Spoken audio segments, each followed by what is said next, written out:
Deborah Snyder. I am a kindergarten teacher here. We have several parts of our program. The part of the program that I'm in right now is our mentor area.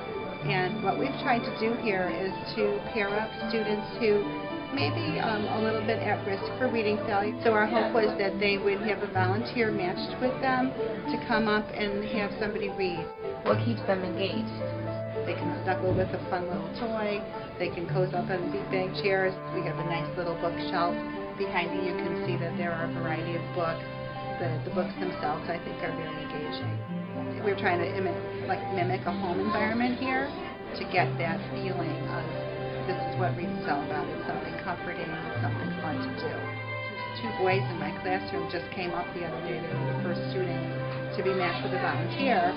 And when they came back, they were just bubbling with excitement. So that part was really powerful, and I could tell it's going to be a great program because of that. My name is Monica Minion. I'm the Library and Media Specialist here at Rowan. The kids have been challenged to read at least 30 books by the end of the school year. When they read it, they get a certificate, and they get their picture posted on a bulletin board. But we don't want them to stop at 30. So what we use some of the money from the grant to do is to get rewards. So at 60, they get pencils. We have a third part to the program too that I haven't talked about yet, and that's aimed at the 4th and 5th graders. Because you know, sometimes as the kids get a little bit older, you start losing them a little bit. And so we got iPads. Using the books on the iPad does make it much more accessible to students. If you have visually impaired students, they can make the type bigger, but the font bigger, so it's easier for them to read. And we do have some students that it will make more accessible because of that. And they are so excited about the thought of that. Without these grants from the Educational Foundation, we wouldn't be able to enrich the lives of the students in the way that we're doing now. So we're very grateful for that, and thank you for this opportunity.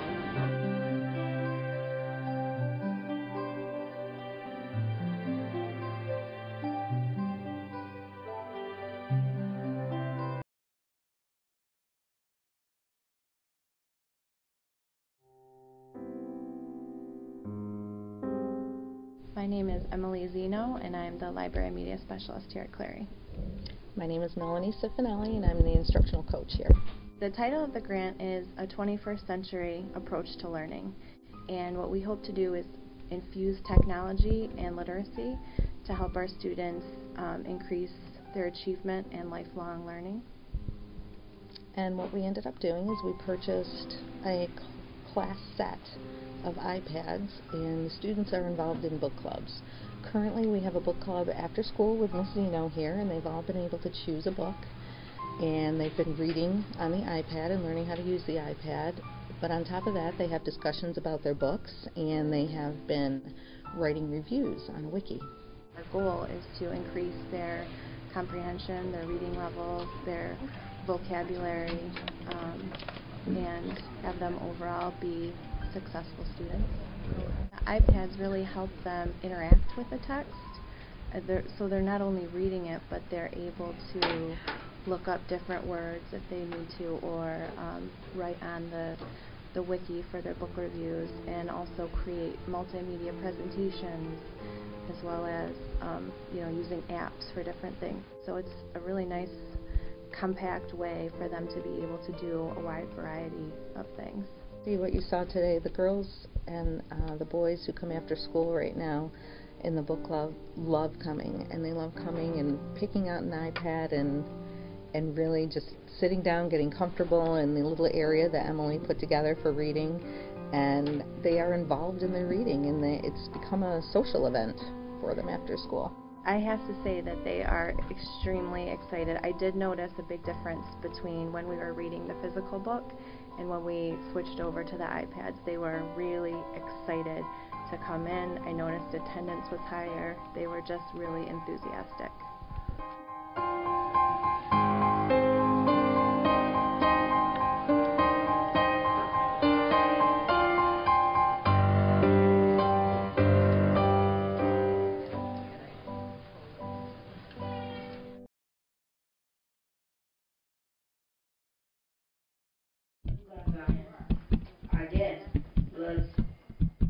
I don't stop old people block my way.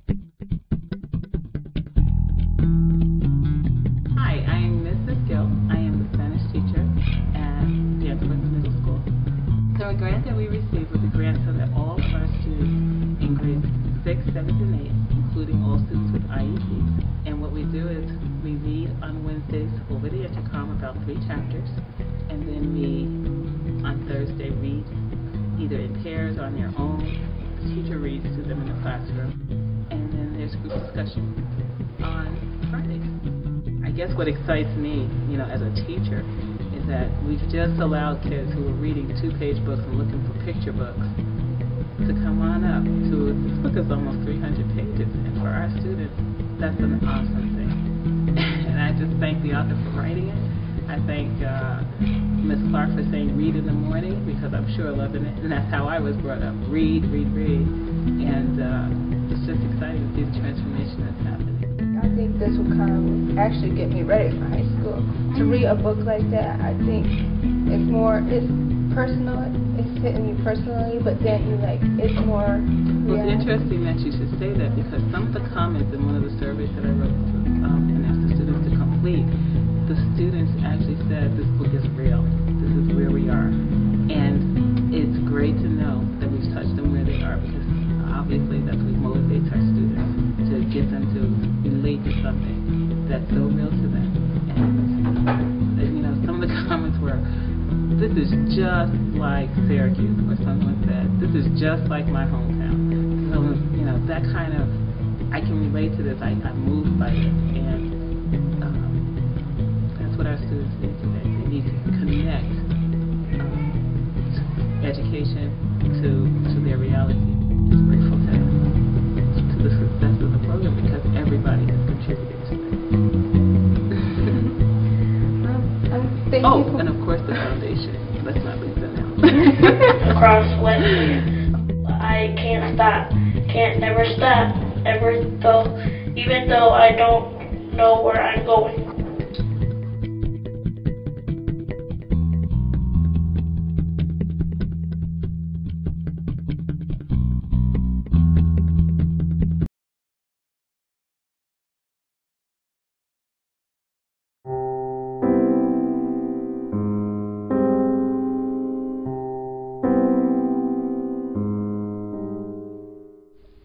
Well, I wrote a grant for the Smart Board with interactive technology to help my kids learn about poetry and to make poetry a bit more interesting to them.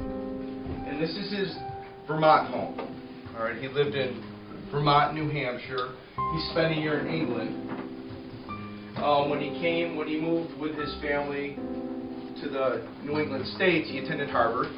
Well, I chose it because I think that so many kids struggle to become involved with reading and writing and other facets of literacy, and I thought that having this would give them that much more interest in some of the things we do, and that it's interactive.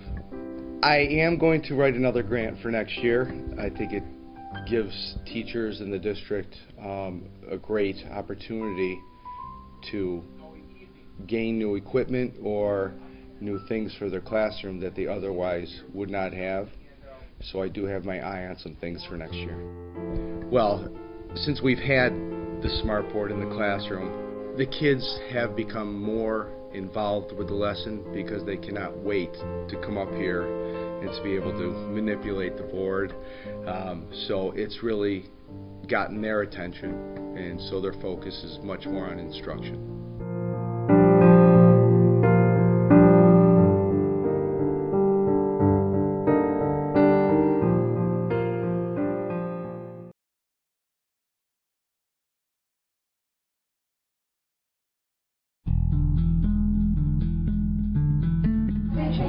I'm Joanne OBrien. What do you teach? I teach 5th grade here at Elma. What's the grant that is being received for school? It's a poetry grant, from what I understand. Georgia Papa is the person who instituted the grant to bring poetry into our after-school program and then infuse it into our school day eventually. Why is life hard? Why are people racist? Is it because I am white? Is it because I am black? Difference. Talk to me. Enlighten me. We're not so alike. What is the difference? Is it how we walk? Is it how we talk? How we talk? Or is it the clothes we wear? Why do we trained to be the best. What is the difference? Show me the change. So talk to me, enlighten me, show me the truth. Show me the truth. Well, I mean, I think I'd like to thank the school district for affording us this opportunity, because it's going to do nothing but benefit our kids and to get them to broaden their horizons. And anything you can do for the kids to give them, enrich their experiences, to make them think in a different way, it helps hugely.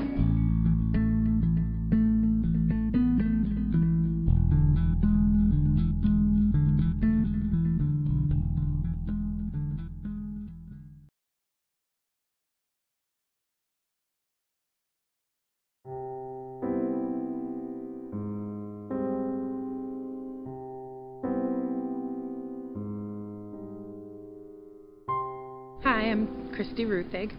What we did was we wrote a grant for our newspaper that we produce here at Fraser, and at this point right now it's 5th and 6th grade students, and what they're doing is producing a blog that can be accessed through our library links. So the students write the articles, they upload the pictures, and we post it on our blog, and anybody in the district can take a look at it. Yeah, we want to get this one up soon.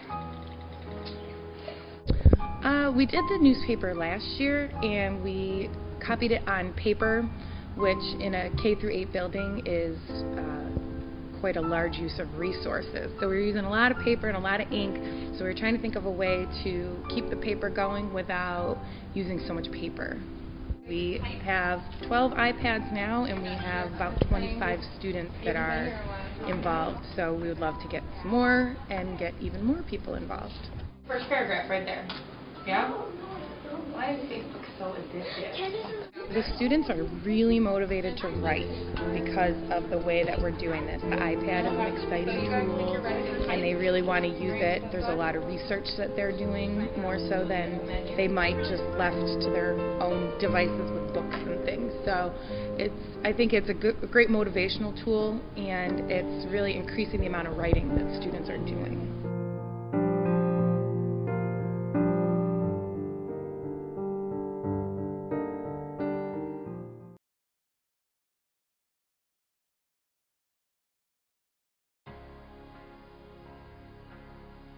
Can you tell me your name and what do you do here? Carol Iwaniki. I'm a 4th grade teacher at McKinley School. Well, our program is basically on literacy. We're trying to get the kids more involved in reading. So we decided to start a reading challenge this year. And our reading challenge consists of, it's a school-wide reading challenge.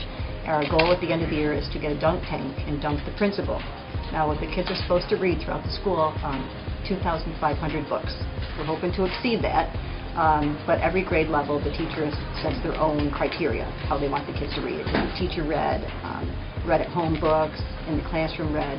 The upper grades are expected to read a chapter book or two every week or every 2 weeks.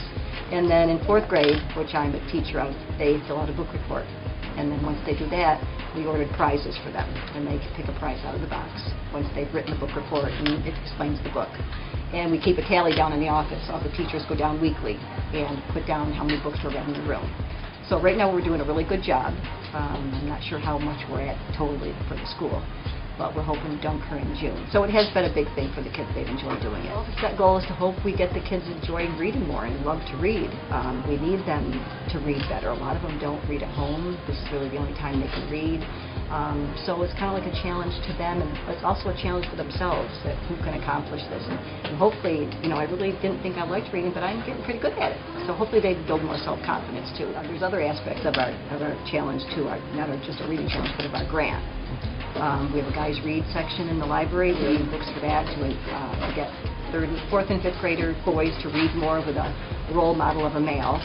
And it's just a certain section for boys, so it makes them feel kind of special that they have a certain section of the library, so we ordered some books for that.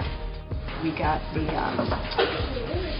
whiteboards that we use those for math and reading, but it kind of helps them, like when you're doing vocabulary, we're doing phonics, when you're doing spelling, just yes and no answers, makes them think. So we've gotten the whiteboards to get them more independently reading.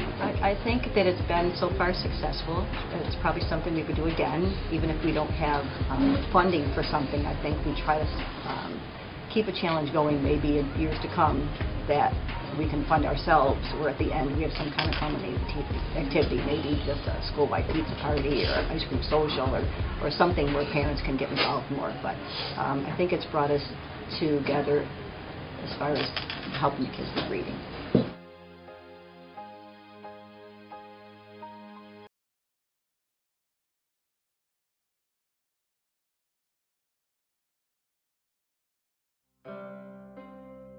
My name is Richard List, and I'm happy to be a science teacher at the Institute of Technology at Syracuse Central. First off, I have great students, and that's the Institute of Technology's kids are just fantastic. Our project is helping connect our kids with the ESF School of Bioprocess Engineering. What the kids are doing is taking Regents chemistry, but on top of that, they're also taking bioprocess engineering courses, and are go on campus. They do experiments on campus. In a couple weeks, our kids are going to actually run the large paper making machine that they have on campus. And our kids need to understand and talk with the professors and the graduate students in terms of the vocabulary that professional engineers do. So we needed books, and we needed resources that would help us develop that vocabulary. And luckily, with the aid of this grant, we were able to do that. Our grant came directly from Grainger. Grainger is a company that works with all many businesses around the area. They provide services and goods and equipment.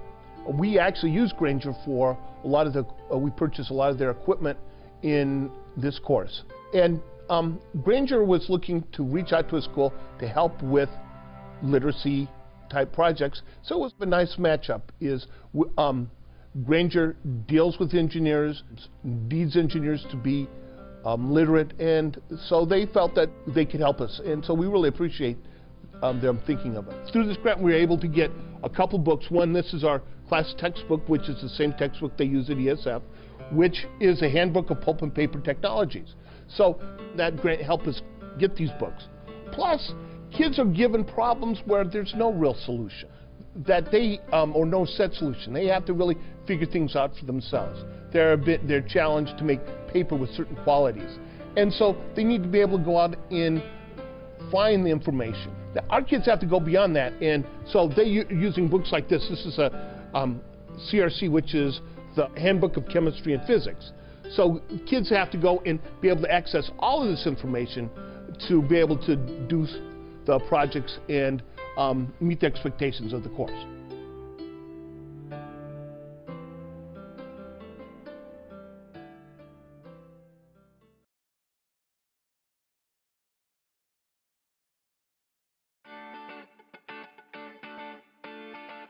Garcia, and I'm the instructional coach at Roberts.